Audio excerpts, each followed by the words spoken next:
நாடு முழுவதும் என்ன மாதிரி மக்கள் மனசுலேருந்து வந்து இதில் பங்கேற்கணும்னு ஆவலுடன் இன்னைக்கு சேர்ந்திருந்தாங்க.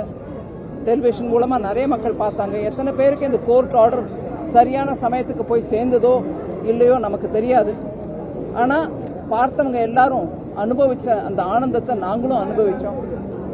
பிரதமர் ஐயா 11 நாட்களாக ஒரு விதமான அனுஷ்டானத்தோட, அதாவது சில முறைகள் அதை பின்பற்றி, நான் நேற்றுக்கு சொன்னேன் புரியறதுக்கு, ஐயப்ப பக்தர்கள் எப்படி அந்த 45 நாள் அப்படியே அவங்களா தரையில் படுத்துக்கிட்டு நியம நிஷ்டையோடு இருக்காங்களோ அதுக்கப்புறம் தான் போகிறாங்க மகர விளக்கை பார்க்கறதுக்கு.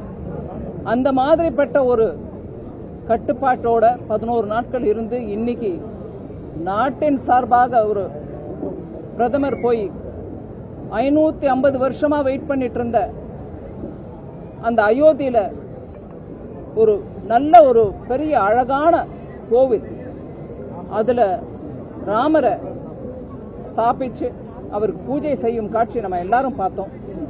நீங்க எல்லாரும் நல்லா ஒத்துழைச்சிங்க. உங்க மீடியா எல்லாருக்கும் கூட நான் நன்றியை தெரிவிச்சுக்கிறேன். இப்போதைக்கு அவ்வளவுதான் இருக்கு சொல்றேன். மேம், நிகழ்ச்சி ஏற்பாட்டாளர் LED திரை வைக்கல அப்படின்னு சொல்லி போலீஸ் கிட்ட இந்த பெர்மிஷன் லெட்டர்ல மென்ஷன் பண்ணிருக்காங்க. அதை வந்து எஸ்பி வந்து நோட்டீஸ் பண்ணி கொடுத்திருக்காரு. இப்போ நீங்க எத்தனை அதுல இருந்து நுணுக்கமா ஒன்னா பிச்சு எடுத்தா கூட இருங்க, ஒரு நிமிஷம் இருங்க. பிச்சு எடுத்து நீங்க எத்தனை கேள்வி கேட்டாலும் கோர்ட் மூலமா வந்த ஆர்டருக்கு நீங்க உங்களுக்கு தெரியும்.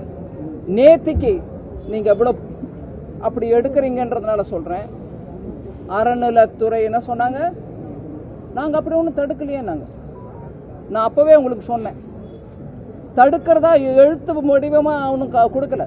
ஆனா போலீஸை வச்சுக்கிட்டு எங்கேயும், அதுக்கு உதாரணம் தாங்க எங்க உங்ககிட்ட லெட்டர் இருக்கா? இது தனியார் கோவில், இதுல HRNCEக்கு அதிகாரம் இல்லவே இல்லை. இங்கேயுமே அவங்க ஆதிக்கத்தை காட்டுறதுக்கு முயன்றாங்க. ஹைகோர்ட் மூலமாக அது முதல்ல ஊர்ஜிதப்படுத்தப்பட்டது. தனியார் கோவில் HRC ஒன்றும் பண்ண முடியாது. இங்க வைக்கிறதுக்கு அப்ப கூட தடுத்தாங்க. அதே மாதிரி இந்த LED தொழில் பண்றவங்க எல்லாரும் அது ரெண்ட்டுக்கு கொடுத்துட்டு அதுல வியாபாரம் பண்ற சின்ன சின்ன தொழிலாளிகள் எல்லாரும் கஷ்டப்பட்டாங்க. சில இடத்துல அவங்களோட டிவி அந்த LED கான்ஃபிஸ்கேட் கைப்பறி முதல் பண்ணிட்டாங்க. அதை திருப்பி அவங்களுக்கு கொடுக்கணும். அரசு அது மேல உட்கார்ந்துட்டு இருந்தா அவங்க தொழில் என்ன ஆகும்? ஆல்ரெடி அவங்களுக்கு ஒரு பயத்தை கிளப்பிட்டீங்க. அதனால இதை இன்னும் விவரிச்சு ஒன்னா புடுங்கி எடுத்துக்கிட்டு பேசிக்கிட்டு இருக்கிறதுக்கு தேவையில்லைங்க. இன்னைக்கு நாடு முழுவதும் ஒரு நல்ல ஒரு விதமான ஆனந்தத்தோட மக்கள், பக்தி ஆனந்தம், மனசுல ஒரு திருப்தி எல்லாத்தோட இருக்கிற இந்த சமயத்துல திருப்பி நம்ம இதை பத்தி பேசிட்டு அவர் இப்படி சொன்னாரு இவர் இப்படி சொன்னாரு, நீங்க அதுக்கு என்ன சொல்றீங்க? தேவையே இல்லைங்க. கோர்ட்டும் நிரூபிச்சிருச்சு, ஸ்ரீராமரும் நிரூபிச்சிட்டார்.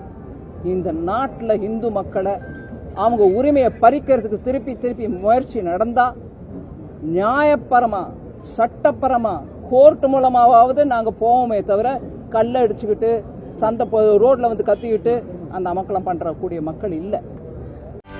செய்திகளை உடனுக்குடனும் துல்லியமாகவும் தெரிந்து கொள்ள சப்ஸ்கிரைப் பண்ணுங்க.